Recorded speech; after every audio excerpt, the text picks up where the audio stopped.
Well, President Trump today signing a declaration making Sunday a day of prayer for Harvey victims. My next guest was at the White House for the event. He led a group prayer with the president. Joining me now is Pastor Robert Jeffress, the pastor at First Baptist Church in Dallas, Texas. Pastor, did you have anything to do with the idea of making Sunday a day of prayer for Harvey victims? This was completely the president's idea, and it was such an honor for me, David, to stand next to him when he issued this proclamation, to be able to lead in prayer. And as I said in my prayer, I'm grateful we have a president who believes in the power of prayer. And even though he's the most powerful man in the world, he's not too proud to bow his head in the Oval Office and ask for God's divine help. I think that ought to encourage every American that we have a president like that. Well, we didn't seem to have a president like that the last one. George W. Bush certainly had a very strong faith and relied on it, used it, talked about it.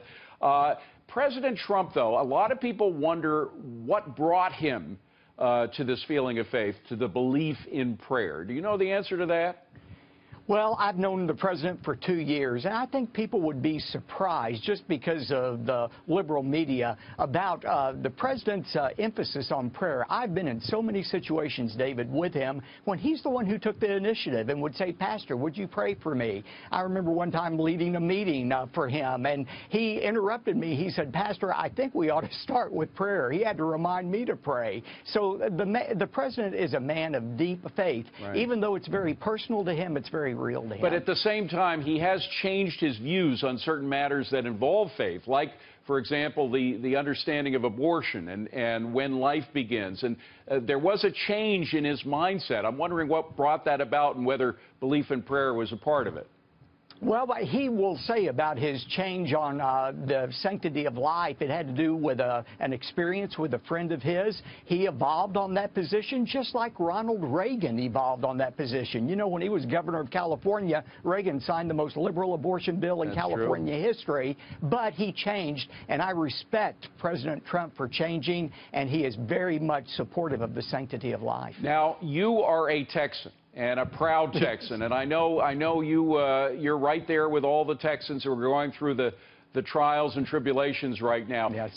There has been a certain grit that we have seen, and part of it is just the people who refuse to consider themselves victims, who get right back into rebuilding what they have without waiting for some assistance from the government.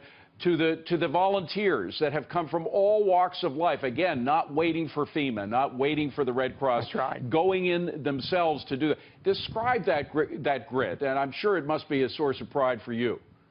Well, it is. And, you know, in Texas, we have a lot of rivalry between cities, Dallas and Houston, in sports. And yet Houston is our sister city. And I know here in Dallas, we're doing everything we can, our church is, to send money, to send volunteers, to send supplies. And it's not only those who are Texans, it's those, David, who are outside of our state, who are coming into our state. But I also see Christians banding together and really expressing the love of Jesus Christ for those who may be of the Christian faith or no faith at all, but this is a time for us to show the love of Christ, and I believe people are doing just that. You know, the thing about prayer, Pastor, and I know you're familiar with this, God answers your prayers, but never as you think He's going to answer your prayers, right? That's right. That's exactly right. So what do you think the power of that Sunday is going to do? You only have 15 seconds. Go ahead.